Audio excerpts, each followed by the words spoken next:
जय जगन्नाथ श्रोता बंधु आज गोटे सुंदर कथा मु आपण मानक कहूँ समस्त को अनुरोध टिके शेष पर्यंत भिडियो टी शुणु।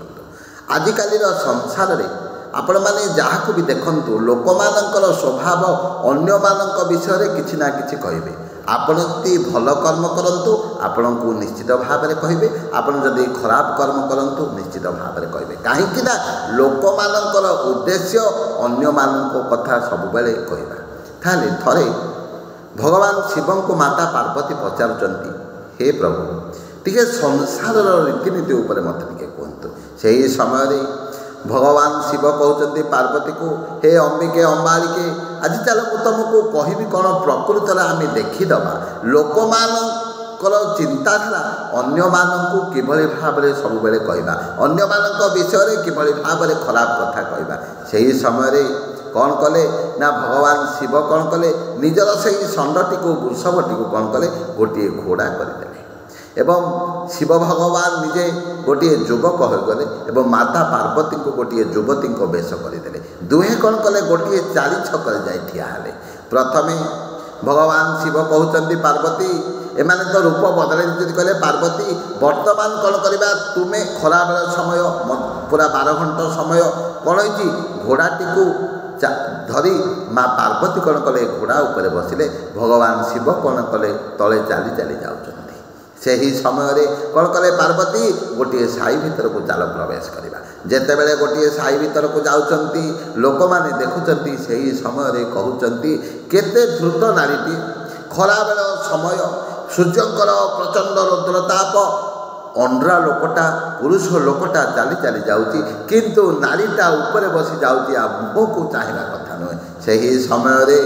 शिव कहते पार्वती शुणिल तो लोक मैंने कौन कहते चल वर्तमान फेरी जा से साई मध्य पलि आसिले पुनर्बार छक को अन्य गोटे साई मध्य को प्रवेश करवा समय कौन कले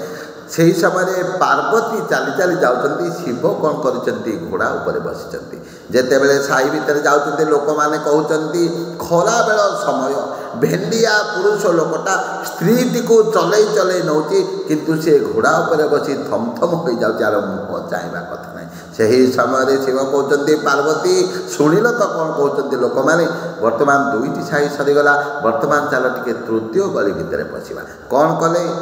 खरा बेल समय दुई जन जाक घोड़ा ऊपर बसिले एवं घोड़ाटी को चाली चाली धरी जाऊ घोड़ाटी जाऊँगी दुई जन जाक बसिचंती से साई भितर माने जाउचंती से समय लोक माने देखुचंती कहउचंती खरा बेल समय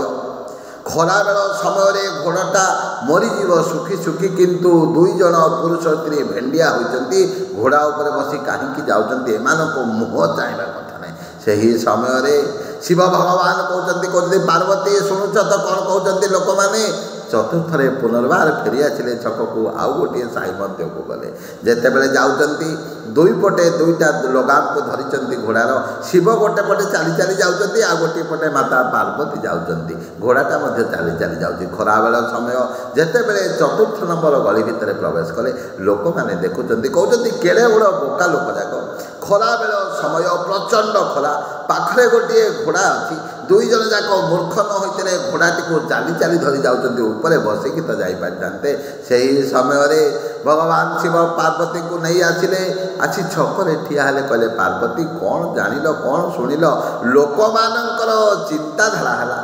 तुम्हें किसी भल कर्म कर तुमको निंदा करेंगे तुम्हें जदि किसी खराब कर्म कर तुमको निंदा करेंगे कहीं परर दोष को देखा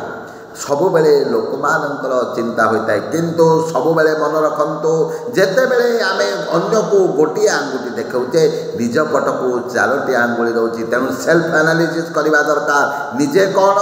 निजा प्रथम चिंता करी अन्य को दोष दबा दरकार जदि आमे निज को ठीक भाव परिचालित करवा निज को जदि आमे ठीक करदेबा ए समाजर प्रत्येक लोक आमको निश्चित भाव में भल लगे किंतु आमे जेते समय पर्यंत निज को ठीक करना निजर दोष दुर्बलता को जिते पर्यंत जाना से समय पर्यंत ये संसार कहीं आमको भल लगे ना कारण संसार लोक मानकर चिंताधारा है अन्यर सबुबले दोष दुर्बलता को देखा अन्य उपरे सबुबले दोषारोप करवा अन्यर भूल को सबुबले धरवा आमर है चिंता किंतु ଯେତେ ସମୟ ପର୍ଯ୍ୟନ୍ତ ଆମର ଏଇ ଚିନ୍ତାଧାରାକୁ ଆମେ ପରିବର୍ତ୍ତନ କରିନା ଆମେ କେବେ ମଧ୍ୟ ସୁଖ ଶାନ୍ତିରେ ବଞ୍ଚିପାରିବା ନାହିଁ। ତେଣୁ ସମାଜରେ ସଂସାରରେ ସୁଖ ଶାନ୍ତିରେ ବଞ୍ଚିବା ପାଇଁ ହେଲେ ସବୁବେଳେ ନିଜ କଥା ଚିନ୍ତା କରିବା, ଅନ୍ୟର ମଙ୍ଗଳ କାମନା କରିବା, ଅନ୍ୟର ଦୋଷ ଦୁର୍ବଳତାକୁ କେବେ ମଧ୍ୟ ଧରିବା ନାହିଁ। ଜୟ ଜଗନ୍ନାଥ, ଜୟ ଜୟ ଜଗନ୍ନାଥ, ଜୟ ଜୟ ଜଗନ୍ନାଥ।